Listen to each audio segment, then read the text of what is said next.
മിശിഹായിൽ പ്രിയമുള്ള സഹോദരി സഹോദരന്മാരെ, പ്രിയമക്കളെ, ഈ പ്രഭാതത്തിൽ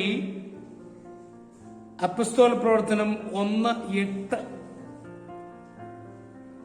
acts of the apostles chapter 1:8 എന്നാൽ പരിശുദ്ധാത്മാവ് നിങ്ങളുടെ മേൽ വന്നു കഴിയുമ്പോൾ നിങ്ങൾ ശക്തി പ്രാപിക്കും.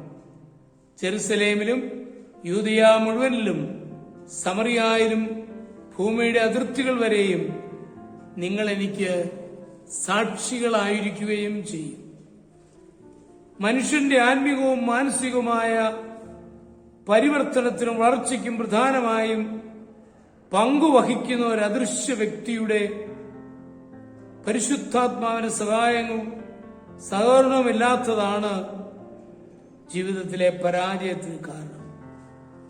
ഈ ആത്മാവിന്റെ സഹായം ലഭിച്ച ശേഷം മാത്രമേ സുവിശേഷ ഘോഷണത്തിനായി പോകാവൂ എന്ന് കർത്താവ് ശിഷ്യന്മാർക്ക് നിർദ്ദേശം കൊടുത്തു. പരിപാടികൾ അവർ സ്വയം ആസൂത്രണം ചെയ്യാതെ പരിശുദ്ധാത്മാവിന്റെ നിർദ്ദേശമനുസരിച്ച് മാത്രമേ ക്രമീകരിക്കാവൂ എന്നും പറഞ്ഞു.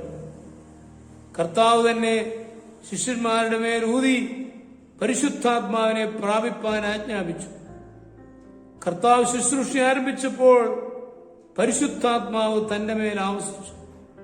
കർത്താവിന് പരിശുദ്ധാത്മാവിന് സഹായം ആവശ്യമായിരുന്നെങ്കിൽ നമുക്ക് എത്രയോ അധികം ആവശ്യമാണ്.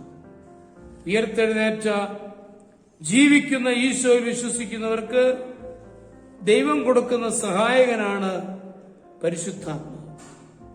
ഈശോയുടെ നാമത്തിൽ സംസാരിക്കുകയും പ്രവർത്തിക്കുകയും ചെയ്യാൻ ആത്മാവ് ശക്തിയോടെ ഇടപെട്ട് നമ്മിൽ പ്രവർത്തിക്കും. പ്രസിദ്ധ സുവിശേഷ പ്രസംഗകനായ ടോറി ബാല്യത്തിൽ ലജ്ജാശീലനായിരുന്നു.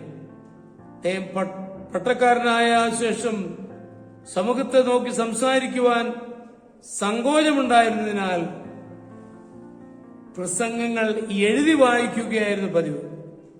അക്കാലത്ത് ദൈവാത്മാവിനെ പറ്റി അറിയുവാനിടയായി ആത്മിക സാന്നിധ്യം വിശ്വസിച്ചുകൊണ്ട് പ്രസംഗിക്കുവാൻ എഴുന്നേറ്റ് നിന്നപ്പോൾ തന്നോടൊപ്പം ശക്തി പ്രസരത്തോടുകൂടി ഒരാൾ നിൽക്കുന്നതായി അനുഭവപ്പെട്ടു.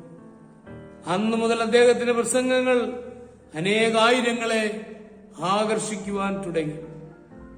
മക്കളെ ദൈവബോധത്തിൽ വളർത്താൻ ആഗ്രഹിക്കുന്ന മാതാപിതാക്കൾക്കും ഇടവകയിൽ പ്രവർത്തിക്കുന്ന പുരോഹിതനും സമൂഹത്തിൽ പ്രവർത്തിക്കുന്ന സാമൂഹ്യ പ്രവർത്തകനും എല്ലാം ദൈവാത്മാവിന്റെ സഹായം ആവശ്യമാണ്.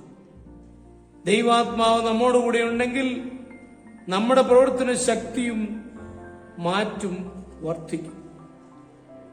നമ്മുടെ കർത്താവ് ഈശോയുടെ കൃപയും പിതാവായ ദൈവത്തിന്റെ സ്നേഹവും പരിശുദ്ധാത്മാവിന്റെ സഹവാസവും പരിശുദ്ധ അമ്മയുടെ മധ്യസ്ഥതയും നിങ്ങളെല്ലാവരോടും കൂടി ധാരാളമായിട്ടുണ്ടായിരിക്കട്ടെ, എപ്പോഴും എപ്പോഴും എന്നേക്കും. ആമേൻ.